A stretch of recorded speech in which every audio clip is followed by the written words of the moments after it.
Estarán conmigo en que cuando escuchamos en los informativos que se han detectado metales en el pescado, Yolanda, nos saltan las alarmas porque, claro, a todos nos termina gustando un pescado u otro. Claro, es que hay metales que sí que son beneficiosos para el cuerpo humano, como pueden ser, nos suenan a todos, el hierro, el zinc, el magnesio, pero claro, hay otros como el arsénico, el plomo o el mercurio que nos pueden resultar muy perjudiciales. Empiezan a extenderse con el tema de la industrialización durante el siglo pasado porque se filtran a través del agua y de la tierra. Hasta que nos damos cuenta de que esto no debe ser así, pues muchos pescados ingieren ese tipo de metales. El caso es que Sanidad acaba de publicar una lista de los pescados que más metal contienen y una serie de recomendaciones para algunos colectivos que deben evitar su consumo.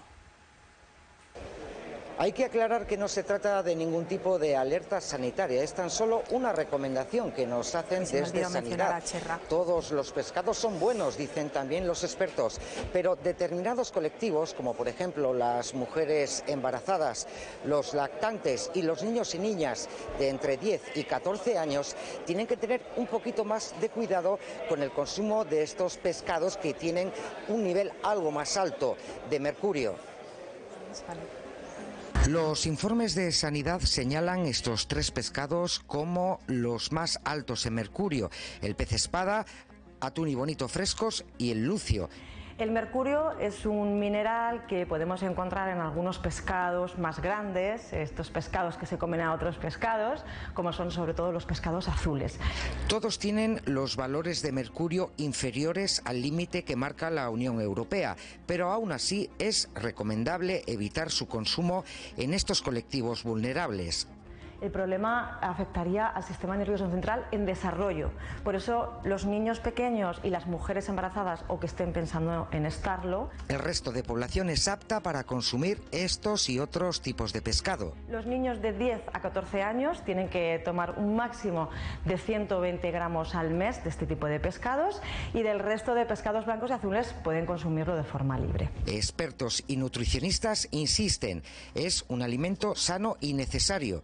No hay que tener miedo, hay que tener cuidado simplemente con esas personas que sí que pueden ser más vulnerables. Aunque no indispensable en nuestra dieta. Cero pescado, no pasa nada. De hecho, hay personas que llevan una alimentación vegetariana y vegana y pueden obtener esas proteínas de otros alimentos. Si se consume pescado, recomiendan 3 o 4 raciones por semana, alternando entre blancos y azules. Merluza, bacalao, gallos. En general todo tipo de pescado. Pues sobre todo dorada y lubina para el horno y merlucica para hacer en salsa y a la planchita. El pescado 2 o 3 veces. Una vez cada 10 días o por ahí venimos porque lo congelamos. 2 veces a la semana. El pescado aporta energía, proteína y omega 3. Todos son beneficios. Tan solo se trata de tener todos estos factores en cuenta.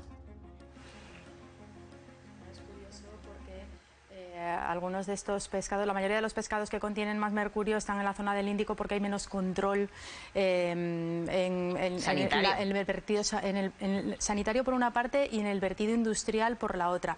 Y luego que a veces la tierra produce el propio mercurio, quiero decir, en el Mediterráneo lo tenemos de manera natural, que surge de la tierra y luego los peces se alimentan de eso.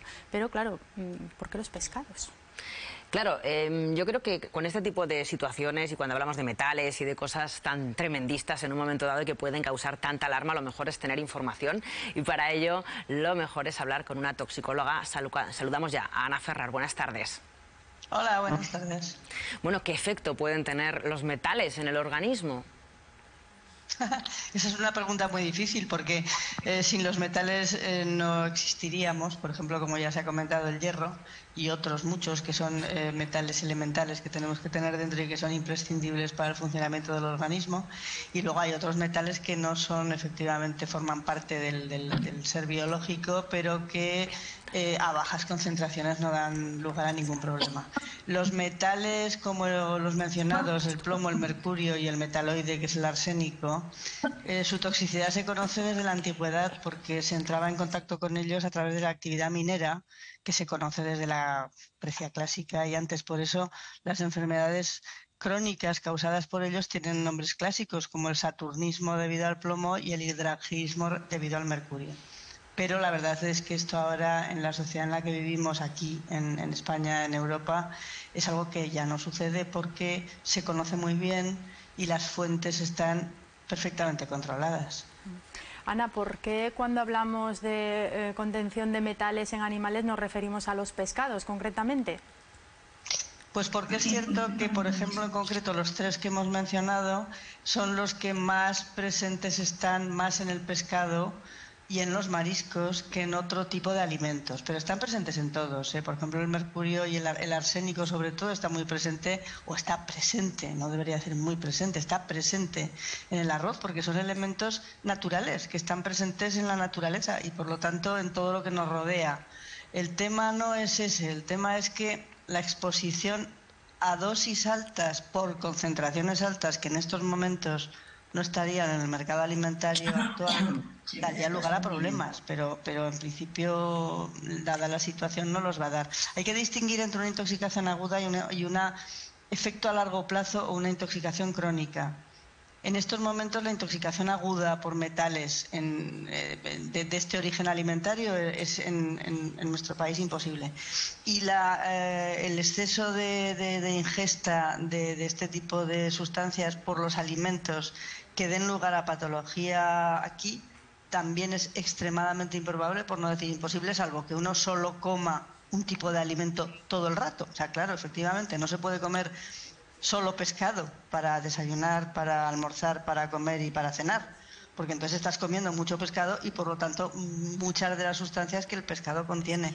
Pero en una dieta normal eso no puede suceder porque los límites de residuos admitidos en los alimentos comercializados y distribuidos en nuestros países no sobrepasarían nunca la ingesta diaria admisible o semanal admisible, que va cambiando de denominación, que está muy regulada y que está por debajo absolutamente de todos los niveles que van a poder producir toxicidad. Ana, pues muchísimas gracias. Nos ha quedado claro también que hay que tener una dieta variada para evitar también este tipo de intoxicaciones. Muchísimas gracias por atendernos esta tarde. De nada a ustedes, buenas tardes. Gracias. Adiós, bueno, vamos a hablar también de otro tipo de intoxicación que puede venir en el pescado y que esta nos va a sonar más. Claro, es un tipo de toxicidad al fin y al cabo, pero esta toxicidad tiene más que ver con un gusano que reside en el pescado, que puede causar o reacciones alérgicas o incluso, en los casos más graves, perforaciones intestinales. Hablamos del anisakis.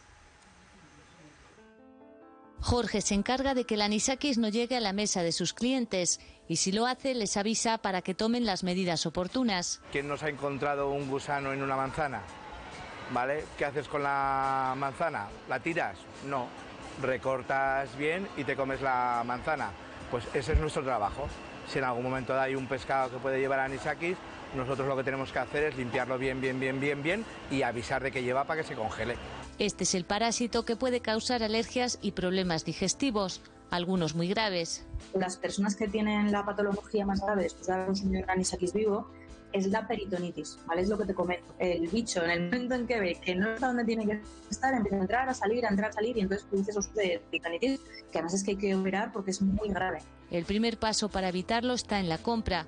Puede estar presente en pescados y cefalópodos, en unos más que en otros. Pues por ejemplo hay un pescado que es la perla o el lirio, ¿vale? Ese pescado en un porcentaje muy alto siempre yo le suele llevar anisakis. Y luego todo el pescado de piscifactoría, de ese no lleva ninguno. El pescado del Mediterráneo prácticamente sale sin anisakis. Una vez comprado, se recomienda congelarlo en casa. Ahora ya la última recomendación que ha hecho AESAN, que es la Agencia Española de Seguridad Alimentaria y Nutrición, es de 5 días. Y también lo que nos dicen es que, sobre todo, cuando congelemos en nuestra casa, nos tenemos que asegurar que son congeladores de mínimo 3 estrellas. O cocinarlo a una determinada temperatura. Normalmente la recomendación es de 60 grados, pero se está diciendo ya 65, ¿vale? Si tú calientas el pescado a 65 grados y lo cocinas correctamente, lo dejas crudo, sino que te aseguras de que está bien cocinado, el parásito se muere. La hostelería tiene la obligación de congelar el pescado crudo, así que en teoría fuera de casa se puede disfrutar de tapas como estas con más tranquilidad.